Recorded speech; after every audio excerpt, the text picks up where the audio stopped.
Reflecting on the dangers of technological monopolization, many tech entrepreneurs warn that without action, technology may become yet another tool for the privileged few to stay privileged. With a career that includes experience at Google and Meta, Terrence Taylor, the visionary founder of the African Institute of Future Technologies, brings a unique perspective on how advanced technologies like AI and robotics can bridge the digital divide. Join us as we explore his journey from Sierra Leone to Johannesburg and his efforts to empower 1 billion Africans through education, and his vision for a future where technology serves as a force for equality and opportunity across the continent. Join us as we get rebelliously curious. Terrence, thank you so much for joining me on Rebelliously Curious today. I love the fact that you are trying to bridge technology into underserved areas, which is so important. We see that there's so many areas around the world that do not have access to technology. And there are companies and there's organizations that are launching and trying to change that. You know, technology is moving so fast. So it's really wonderful to have you here today. And you are the founder of African Institute of Future Technology. So thank you for joining me today. Hey, Chrissy, thank you so much for the opportunity. I can't wait to share what we're doing with the AIFT. And like you said, technology is a powerful force. And I want to ensure that my beloved continent of Africa continues to benefit from the future technologies that are going to come on stream, starting with AI. And I want to do my part to make sure that we can help the continent to leapfrog through technology. 100%. And I love what you're doing. Can you tell me a little bit about your background? You've worked at Meta, you've worked at Google, and you've done so many things, and you've just now co-founded this organization. So can you talk a little bit about your background in Meta and Google, and then how you ended up opening up this organization? Sure. So interestingly enough, I left South Africa in 2016 to come back to the US to work for Google in human resources. I was given the opportunity to play the role of senior consultant, executive development at Google. And when I got to Google, I actually had ideas for companies, tech companies for Africa. At that stage, I was in my Leapfrog Africa phase. So I had a burning desire to understand the technology behind some of the ideas we had. So for example, we had an idea around bringing technology to healthcare, because the experience that most Africans had, and I've now found out that the most people in the US as well have, is you go to see your doctor for an appointment, and the way that appointment goes actually could completely be done via technology. But this was back in 2013 when this idea first came. So now in 2024, we have telemedicine, right? So it was an idea whose time had basically was an idea that came before its time and before I knew the technology behind it. But at Google, I paid close attention to what Google was doing with medical brain, for example. And I had a chance to work for 2 years with that team. And I saw how machine learning algorithms were helping to advance cutting edge science, such as being able to diagnose diabetic retinopathy. And the reason I can pronounce that so easily is because I spent so much time understanding the technology, the team, and the dynamics. And when Google Health launched, I was part of the HR team that helped that senior leadership team to create that new venture. And it was fascinating again to see that the technology had brought an opportunity to do amazing things in healthcare, right? And we know that that's one of the key areas where technology is going to change how we're able to access healthcare and what we can do with healthcare. And if I just take one step back, part of the reason I was so passionate about healthcare in Africa is I learned that over 800 million, I think the actual figure is 850 million Africans don't have access to healthcare. And because of the current setup, so if you think about the fact that 800 plus million Africans don't have access to healthcare, and even those of us, when I was living in Africa who did, had this experience where you go see your doctor and you spend time getting there only to be made to wait. And then who sees you first? The nurse.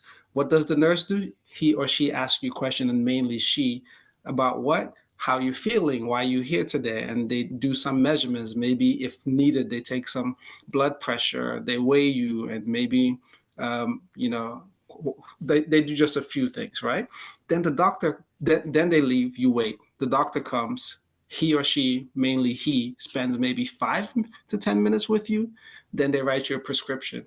So it was so clear to me that that model wasn't so helpful because there's so much it demands from us, and there's so little ultimately it gives unless you're sick. Like if it's an acute situation, then it's very different.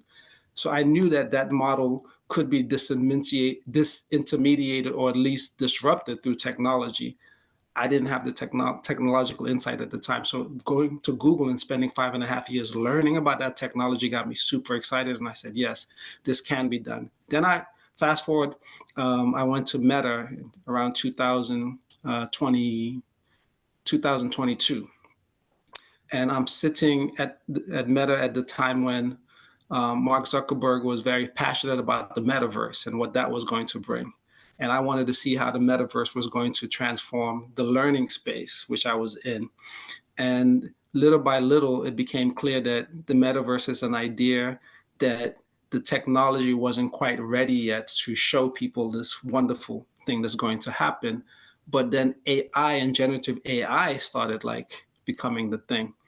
And when Mark started leaning into the model of creating Llama, the Meta's answer to ChatGPT, it became very clear that he is an extremely savvy businessman that understood that if he open sourced it, he could potentially create the next standard, if you will, for large language models, LLMs. But that started making me a bit concerned when I realized that part of the reason why he was ordering, I think it was 65,000 NVIDIA chips, was because the most powerful part of generative AI is compute, that word, that one word, compute. And that's the ability for the models to, in real time, have these conversations with us and do these amazing calculations that make it seem like it's magic. Like you have a conversation and you can think of any aspect that you want to have a conversation with a chat GPT or a llama, and it gives you answers and it gives you insights in real time, like in split second, nanosecond. Why is it able to do that? Because it has this thing called compute behind it. What is compute? The chips, mainly made by NVIDIA right now, and the data centers, or for those who prefer the British pronunciation, the data centers that are behind this magical technology called generative AI and large language models.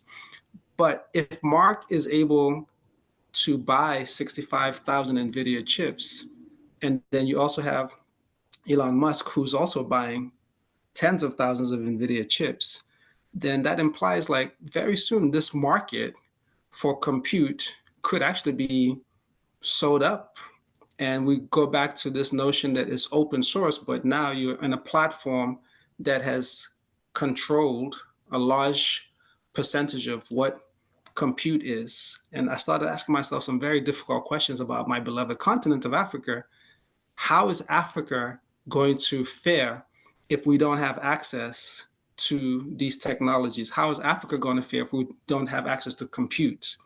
And then I realized that I had to do something. I couldn't sit and continue to work in these very nice jobs and in HR, mind you, right? So here's an HR senior person in executive positions, but everything I'm learning is about the technology, because my initial reason for coming back to the US to work for Google was to understand the technology so I could go back and do something meaningful for the continent of Africa to help it leapfrog through technology. I know that's a long answer, but that's a little bit about me and my background.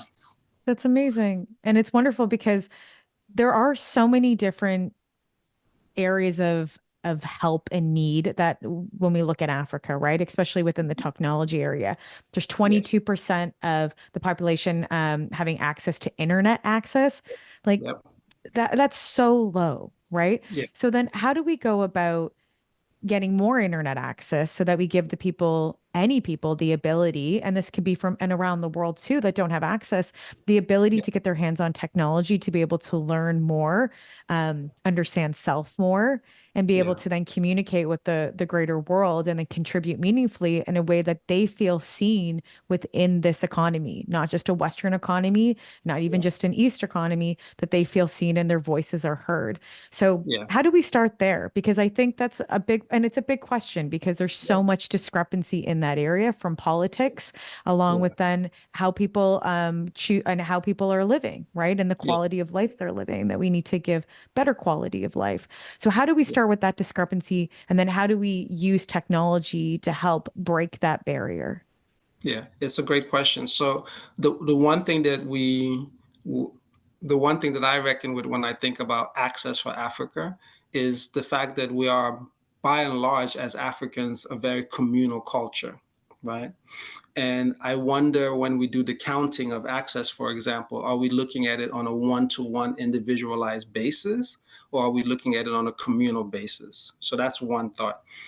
And also for me, that there lies a bit of the potential solution. And to his credit, despite the fact that I think he more or less disowns South Africa at this stage, Elon Musk, because he's originally from South Africa, sees the business opportunities in Africa, and his Starlink is creating one of the first, or is just creating an opportunity that for the first time, many Africans will have access, right? In terms of at least the ability to get online, right?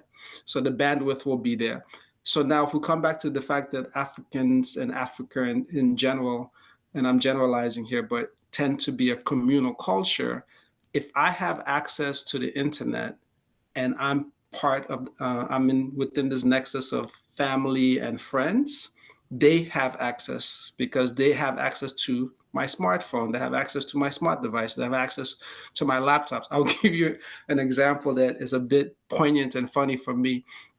Recently, 2 weeks ago, 3 weeks ago, I was in Lomé, Togo with my elder brother, Usman, and I was helping him and his wife with a medical situation.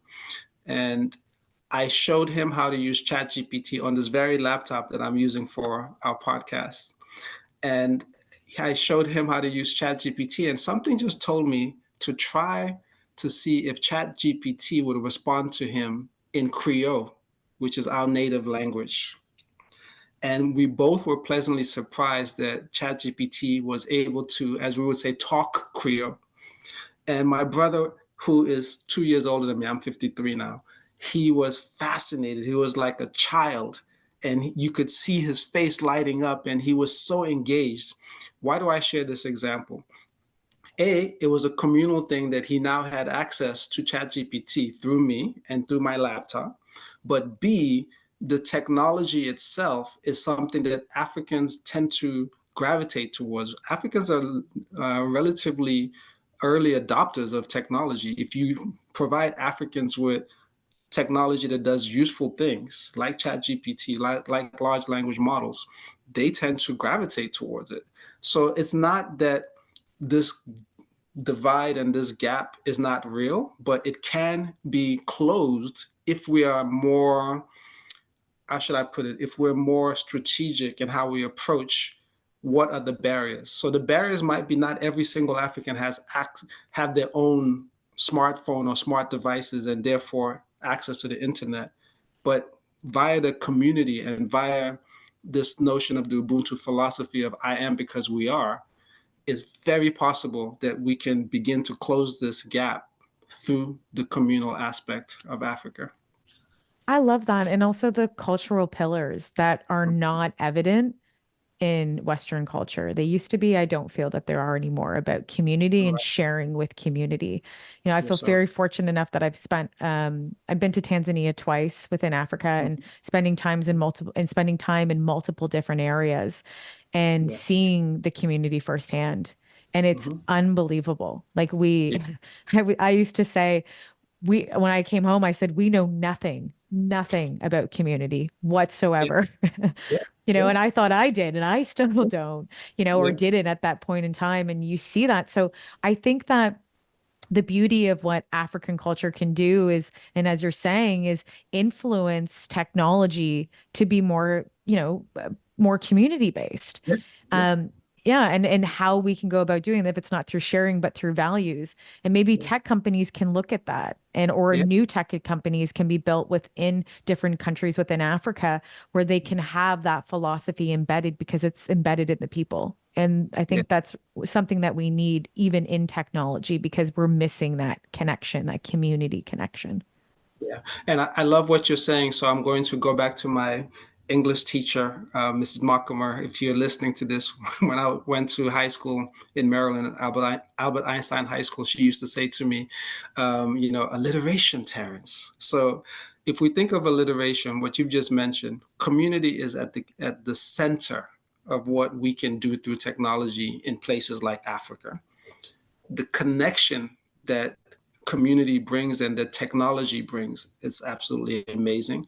And then collaboration is the only way that we can scale these large initiatives like the African Institute of Future Technologies, which we'll get into, because with those three things in place, we have the opportunity to touch billions of people globally, but certainly my focus is Africa. And I'm looking at a continent that's forecasted to grow from 1.4 billion today to 2.5 billion by 2050.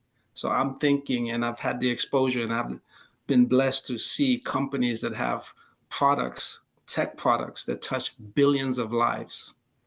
And I want to bring some of that magic and some of that experience to what we can do in Africa to help people to advance and change their lives, transform their financial destinies, transform their economic destinies so we can make this continent leapfrog.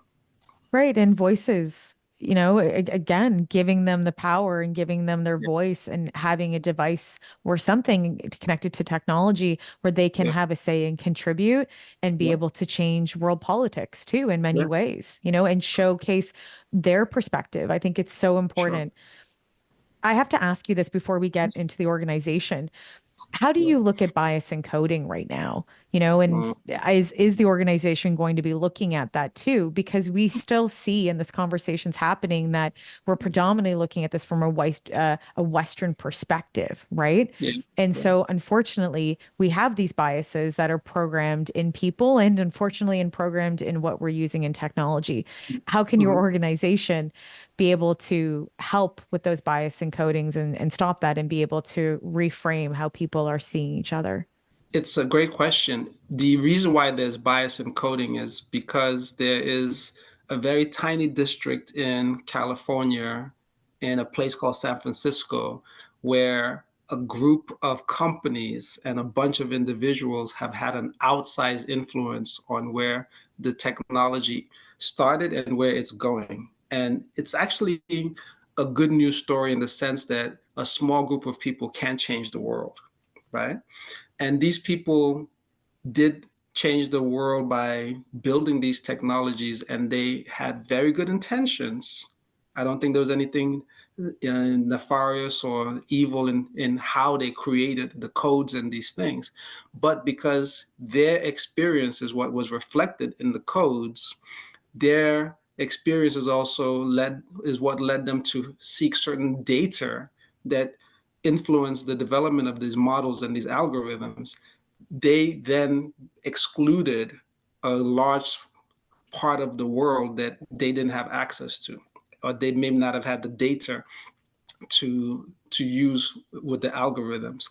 So part of the change in the bias is democratizing the ability for Africans, Latin Americans, Asians, Southeast Asians, especially Middle Eastern folks, to have access to codes and to coding.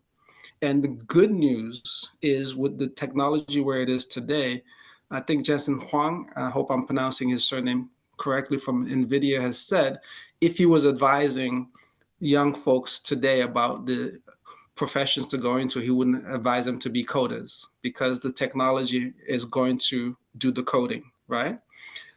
To the extent, though, that the technology does the coding, but we can democratize the folks who are the ones using the codes and the ones who are providing data, I think that's where we begin to practically, over a period of time, it's not an overnight thing, over a period of time, by 2050, in my time horizon, democratize the data and also therefore begin to reduce the bias, because now we have a much more inclusive group of people who are involved in creating code, a much more inclusive group of people who are also solving real life problems, local problems that are very varied from what the originators were looking at when they created this marvelous, magical technology in San Francisco, Interesting. predominantly. With your organization, what kind of programs are you looking to start Yeah. initially when you're looking to fully launch? So it's a great question. So let me start off by saying a little bit about what our vision, mission is. And I've spent many years helping teams in Google, teams in Meta understand the difference between vision and mission. And I'm happy to tell those who know me that it's not so clear when you're starting your own organization. So I'm just going to tell you what we're trying to do. So the African Institute of Future Technologies will build 1 billion African tech entrepreneurs who learn, apply, and monetize the latest technologies.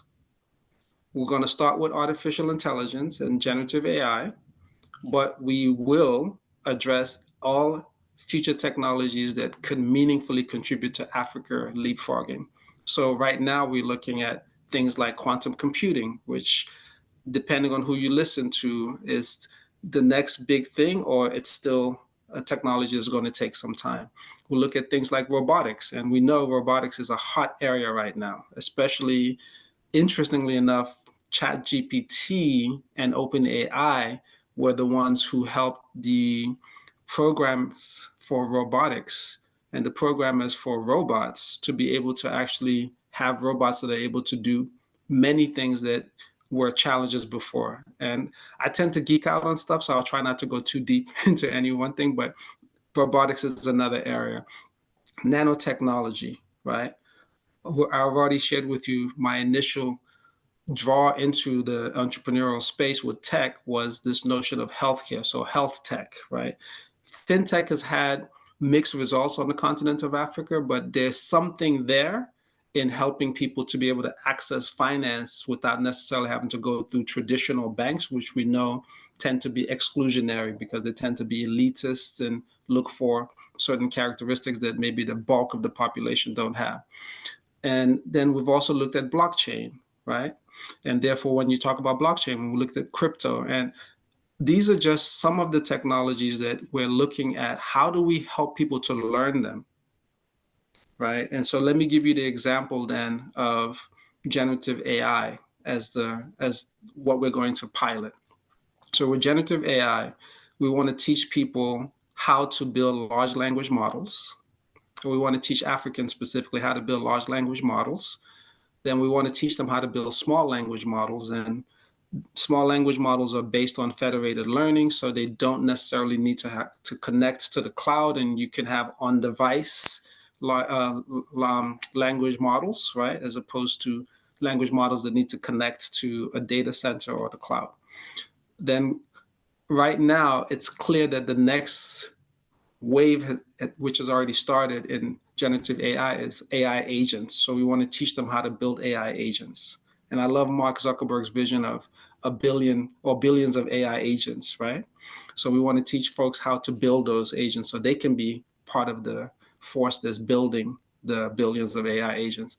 Then we want to also teach them how to build chatbots, because the fact that in the West, we are all benefiting from ChatGPT, Claude, Llama, and there might be a few others that I'm forgetting, but those top three chatbots, if you will, all built by the large language model, all built as large language models, are fascinating. And I want to make sure that Africans are able to build these things, right? Now, in order for us to ensure that we are meeting that goal of creating African tech entrepreneurs, we decided to put together a class that right now we're calling Self-Mastery. We might change it to Personal Mastery, but working title is Self-Mastery for the African Tech Entrepreneur. And there we want to spend time with people to understand what mindset is needed to be an African tech entrepreneur, what sort of mental resilience is needed to be an African tech entrepreneur, what type of mental models or mental maps will folks need to be African tech entrepreneurs, what money mindsets do they need to understand how to manage their lives as entrepreneurs, right? So that's how we're starting. And our sense is to get to 1 billion, we're going to need to segment the population that's going to come through. And this is an opportunity to actually reach Africans of all stripes and Africans from all walks of life. So we're looking at the first segment being about 800 million Africans that will have to build this institute to serve without them having to pay. So imagine 800 million Africans being able to get these lessons and these experiences for free. So we have to figure out a disruptive business model that's able to do this. So I have some ideas. So if that's of any interest, we can talk about that. So that's the 800 million. This could start with children who are as young as 7, but now have an interest in tech, and we can begin to teach them some of these things. Obviously not that specific program that I talked about, but start to teach them about tech and understanding tech, all the way to people who may have retired already, but they still want to be economically active. So a job is not going to allow them to do that, but they have professional qualifications or professional skills. Those are the folks that we can certainly teach how to learn how to do coding and how to build these generative AI systems and generative AI tools. Then the next segment is a segment of about 200 million. So we said 199.9 million. Those folks, we want to be able to charge only $100 to go through our programs to learn these things. And once they've learned, we want to help them to learn how to apply what they've learned. Because one of the things that I've learned in my career, and I teach at a business school in South Africa, is that you can tell someone what to do, but unless you show them how to do it, you haven't really taken them all the way through the learning, if you will, right? So knowing what to do is one thing, learning how to do it is completely different. So for that second tier of 199.9 million Africans, we want to show them how to apply what they've learned by working on projects, by creating applications, by doing builds for institutions, companies. And that way, like a GitHub, they will be able to create a portfolio of work that they can then use to show that, hey, if you want to work with me, and we want to incentivize them and motivate them to work with companies, but work with companies as freelancers or as independent contractors. So once they start doing this kind of work, they are still in charge of their economic destiny and not becoming employees, right? But they have this body of work that they can show that they've done this. They've built these systems. They've built these tools, and then we want to help them to learn how to monetize. And that's where the either independent contractor route comes. And in the U.S., we talk about side hustles. And in Africa, most Africans, and again, I'm generalizing here, but this is a good generalization. Most Africans are hustlers. They do hustle. So we want them to hustle in a way that allows them to make money, right? So whether that's, again, being a freelancer, independent contractor, or starting their own little small venture. And then for a select group of about 100,000 Africans, we want to help them to become the next big tech entrepreneurs. And we want to help them to connect with Silicon Valley and the West. And this is where having the privilege to work at companies like Google and Facebook will come in. The connections are there. We want to connect them, and we want to use the institutional connections and strategic partnerships that we're building to bring Silicon Valley to some of the African business schools where we expect these 100,000 top line, let's say, entrepreneurs to be. That's the vision that we have. And we want to accomplish all of this by 2050. So it's not something that is going to happen tomorrow. It's something that is so clear in my mind. And I'm also privileged to have worked at some of the top startups in the world, including Google and Facebook. And in South Africa, there's a company called Discovery.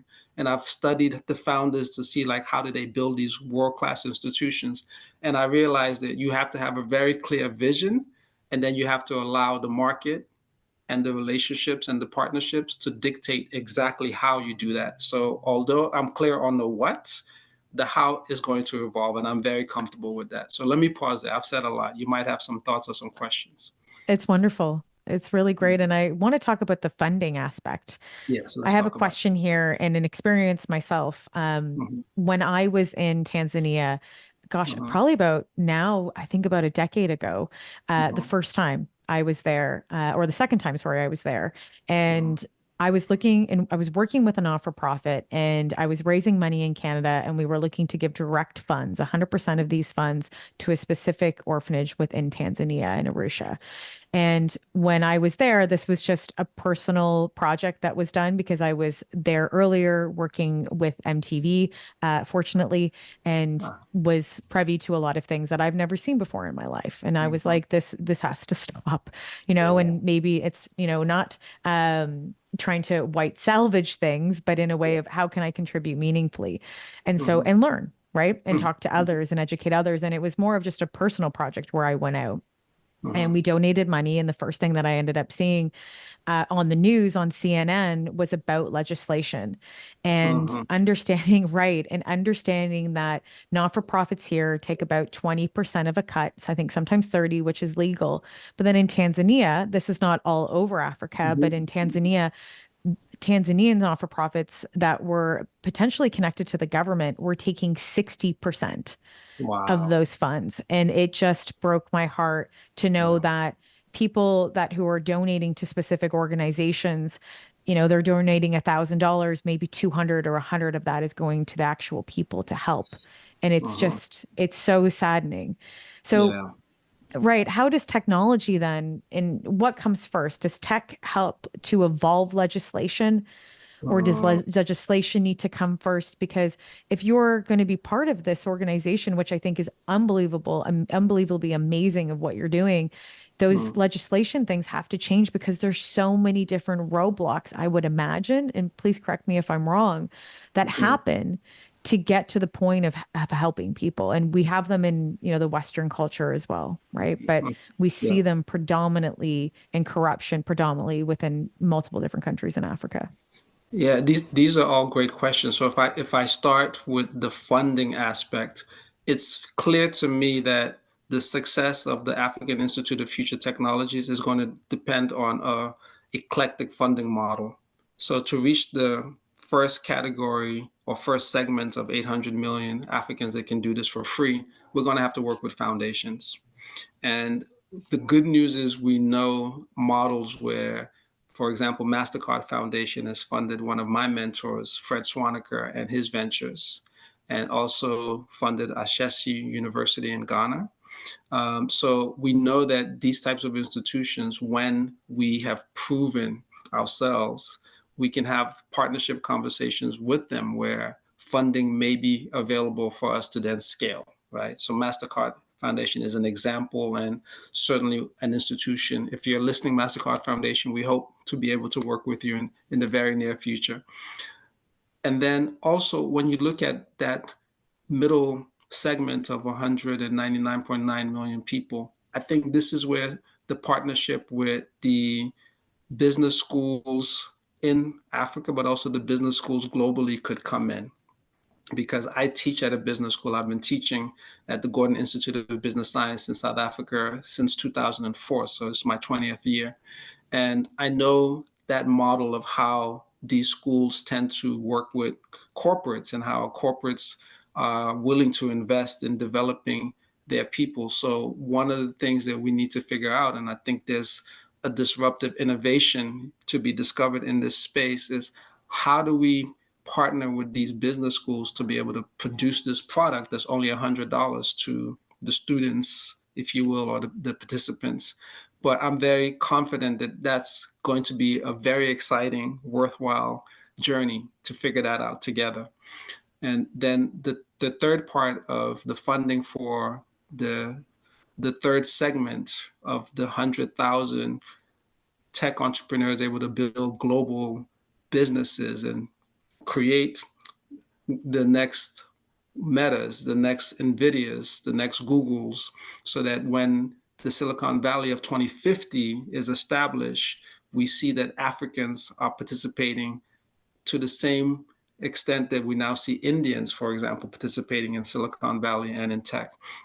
So the funding for that is going to come from those ventures themselves, because those are going to be ventures that potentially scale globally. And if you think of the venture capital model, private equity model, you have this portfolio of 100 products or projects, companies, and maybe you're lucky if 5 to 10% of them are the Googles or the Metas of the world. But when those 5 to 10% become these companies, wow, the return is 10x, 100x sometimes.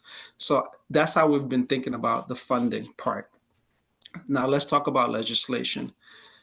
I think technology always precedes legislation. It's difficult to foresee a situation where legislation would precede the technology. But what is starting to happen, and I have a good friend who I'm not able to name right now, but he works at Google and he works very closely with governments in terms of tech legislation. And I've started understanding a bit about how that space works. Governments, by and large, including African governments, are looking for opportunities to play a constructive role in how technology is going to positively impact their countries, their communities, and the countries. And I believe that. I'm an optimist.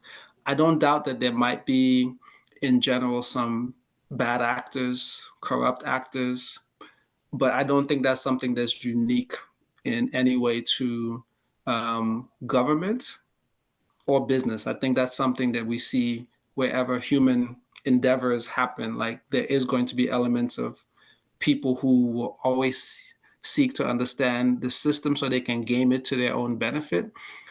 But you still see, by and large, that the bulk of people, I believe very much, are looking for fair opportunities. So the legislation that are needed are legislation that enable while protecting. Because on the one hand, it's clear that technology has a transformative impact on our lives. And on the other hand, it's also clear that if there aren't mechanisms to protect us from things that we don't even suspect, you will always have a few actors that would seek to use technology in ways that are self-benefiting and not benefiting the community. So I know I'm being a bit cryptic here, but I think you get a gist of what I'm saying. It's a reality, and it's a space that we have to find the partnerships that allow for us to influence those who have to create regulations and influence the regulations to be positive regulations that enable the technology to transform while still protecting. So I think I've covered the bulk of what I heard in the question. Yeah, I think that's wonderful. And I think you're really, really right when it comes to safety, right? We need Yeah, to look at that and we need to be, it needs to be on the forefront along with legislation and innovation, right? They all yeah, need to work together exactly. simultaneously and uh, put people first and Yeah, understanding that that's what matters outside mhm, of money and profit.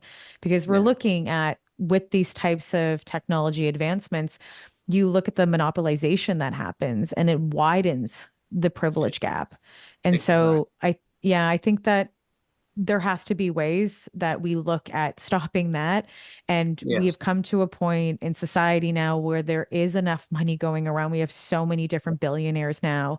Yep. And even the middle class is getting closer to the developing nations to a degree, right? Yeah. And we're Yeah. seeing that this gap is just getting wider in middle class and lower incomes. And Yeah. we're having understanding where there can be relatability and empathy that needs to be conducted there, right? That's, And then you yeah, see that the privilege is not the people that have more money are not being able to relate or understand where the average person is coming from, and then people that are in dire need. yeah. So I love what you're doing. I think Hmm. I commend you, and I hope that people see this and they listen to what you're doing and they support it in many, many ways. And they take the fundamental roots of what you're speaking about and apply it even to Western culture, because I think it's something that we all can benefit from. So thank you Hmm. so much. Thank And you. Terrence, thank you so much. And thank you for being rebelliously curious with me today. Thank you. Thank you so much, Chrissy. And I love this platform. I did my little bit of homework to understand the debrief, and I read the mission statement, and I read and I read and I read and I read and I read, and I was like, wow, this is deep. So I feel really privileged that we've had this conversation. I look forward to many conversations in the future where we'll be able to come back and share with you the progress we're making and also the lessons we're learning from things that are working and some of the mistakes that I'm sure we're about to make. 100%. But hey, you can make mistakes, and that's the best part because it just gets better, right? That's how you learn. Everybody Sure. makes mistakes. Gosh, Elon Musk makes mistakes every No, for day. sure. And we're So very open to the lessons to be learned. So we're not afraid of making mistakes. And we are very clear that the mission itself is an idea whose time has come. The continent of Africa must take its place and play a positive role. But to do that, we need to help it to leapfrog. I agree. Thank you, Terrence. Thank you so much.